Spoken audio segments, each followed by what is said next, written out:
So I was asked to do some long division with polynomials. So we have this trinomial here. It's x squared plus 5x plus 6, all divided by x plus 2. So the first thing we're going to do is we're going to start off by setting up this problem. So we're going to make the division symbol here. And then we're going to go ahead and the little trick here when you're doing division is top dog goes in the doghouse. So we're going to put that x squared right here plus the 5x plus the 6 over here on this side.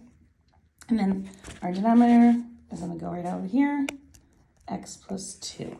So now we have our setup. So again, we go from this over here to this. And now we're going to go ahead and we're going to start. So we're going to look at this first term right here, x squared. And we're going to take a look at just this x right here. So we're going to look at what we would do if we're dividing just the x squared divided by x. So x divided, if you think about x squared divided by x, think about the fact that that's 2x's times each other divided by the x.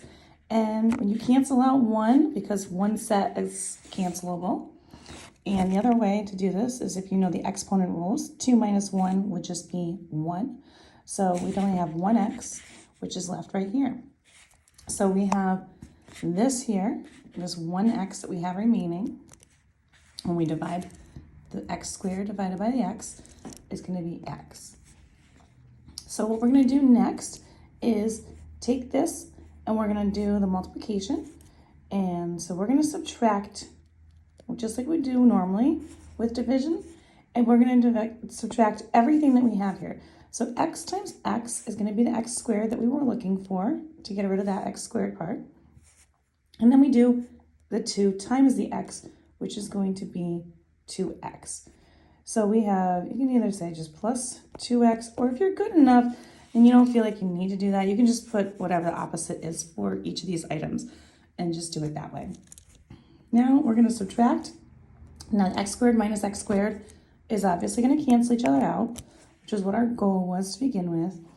And then we do this. So 5 minus the 2x. Again, everything here is really subtracting. So if it's easier for you to just do the subtraction symbol in front of this, that's fine too. But you have 5 minus 2x, which is 3x. And then we still have this 6 right here that we're going to bring down. And now once we've done that first portion of this, we're going to do the whole thing all over again. So we're going to take a look at this. So we have now right here, our first term is 3x, and we're going to divide that by this x here. So I'm going to do that over here on this side. So 3x divided by x. Again, you have an x divided by x, which cancels each other out, leaving me with just 1. So we'd have 1 times 3, which is 3. So then we're going to have a plus 3 here.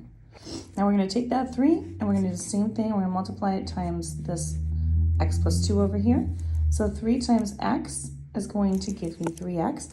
I'm going to just show it to you a different way just so you can see. So you're going to subtract everything. You're going to be subtracting whatever you get here. And then we say 3 times 2, which is 6. So we're going to also subtract just like we would if we were just doing regular division. Now you can see that the 3x plus 6 is now going to cancel out this 3x minus 6 because they're all subtracted. And these are going to go away.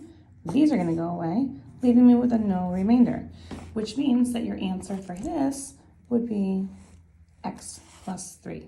If you'd like more questions like this, you can find them on my YouTube channel, Algebra. Check them out under the polynomials section.